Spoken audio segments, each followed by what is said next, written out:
కొన్ని పరిస్థితుల కారణంగా పార్టీ మారిన నిర్మల్ జిల్లా డీసీసీ మాజీ అధ్యక్షులు కమలం గూట్లో ఇమడలేకపోతున్నట్లు సమాచారం. ఏదో అనుకుని పార్టీ మారితే మరేదో జరిగిందన్నట్లుగా క్రమంగా పరిస్థితులు మారటం, అవి ఆయనకు అనుకూలంగా మారుతూ ఉండడంతో మళ్ళీ పార్టీ మార్పుపై యోచిస్తున్నారట. కమలం పార్టీలో చేరిన 6 నెలల వ్యవధిలోనే మళ్ళీ ఆయన హస్తం వైపు చూస్తున్నారట. ఇందుకే ఆ నాయకుడు మళ్ళీ కాంగ్రెస్ పార్టీలో ఎందుకు చేరాలనుకుంటున్నారు? తెలియాలంటే వాచ్ దిస్ స్టోరీ.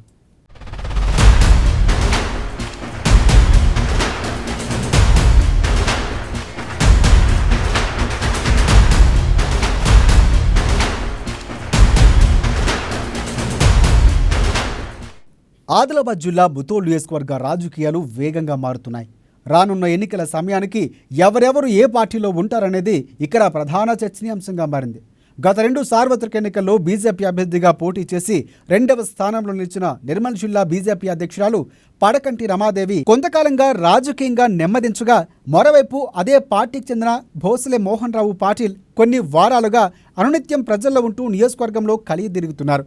ఇక 6 నెలల క్రితం కాంగ్రెస్ను వీడి కమలం గూటికి చేరిన నిర్మల్ జిల్లా డీసీసీ మాజీ అధ్యక్షులు పవర్ రామారావు పటేల్ తిరిగి హస్తం వైపు చూస్తున్నట్లు తెలుస్తోంది. ఆయన బీజేపీలో చేరినప్పటి నుంచి 1-2 సందర్భాల్లో తప్ప ఏ ఒక్క కార్యక్రమం చేపట్టకపోవడం, మీడియాకు దూరంగా ఉండటం దీనికి బలాన్ని చేకూరుస్తోంది.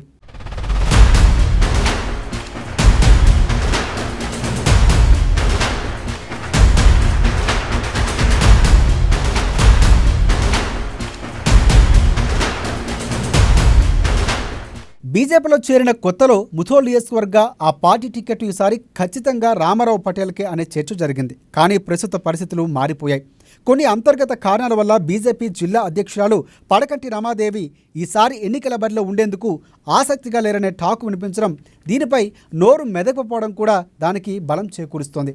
అయినా కూడా రామారావు పటేల్ తిరిగి హస్తం గూటికి చేరేందుకు యోచిస్తున్నారనేది ప్రస్తుతం ఇక్కడ ప్రధాన చర్చనీయాంశంగా మారింది. 6 నెలల క్రితం ఆయన తన అనుచరులు, కాంగ్రెస్ కార్యకర్తలు, పలువురు మండల గ్రామస్థాయి ప్రజాప్రతినిధులతో కమలదళంలోకి చేరారు.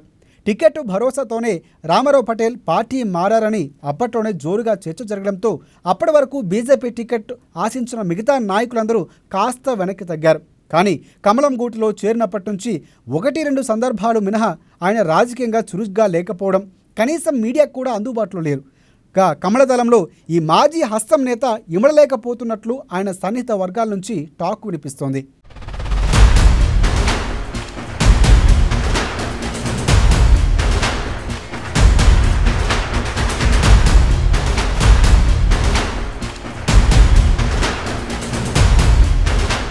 రాష్ట్రంలో రాజకీయ పరిణామాల మార్పు, కర్ణాటక ఎన్నికల ఫలితాల నేపథ్యంలో రామారావు పటేల్ చూపు మళ్లీ హస్తం వైపునకు చూస్తున్నట్లు తెలుస్తోంది. ముథోల్ నియోజకవర్గ పరిధిలో బీజేపీ టికెట్ విషయంలో తన పోటీదారు మోహన్ రావు పటేల్ దూకుడుగా ముందుకు వెళుతూ ఉండడం, మరోవైపు గతంలో కాంగ్రెస్లో తనకు పోటీదారులెవరూ లేకపోవడాన్ని పోల్చుకొని ఆయన అంతర్మథనం చెందుతున్నారని సమాచారం. ఈ క్రమంలోనే మళ్లీ ఆయన కాంగ్రెస్ పార్టీలో చేరాలనే ఆలోచనలో ఉన్నట్లు టాక్ వినిపిస్తోంది. ఒకవేళ పవర్ రామారావు పటేల్ కనుక కాంగ్రెస్ గూటికి చేరితే ముథోల్ నియోజకవర్గ రాజకీయాలు మరింత రసవత్రంగా మారటం ఖాయమని ప్రజలు చర్చించుకుంటున్నారు.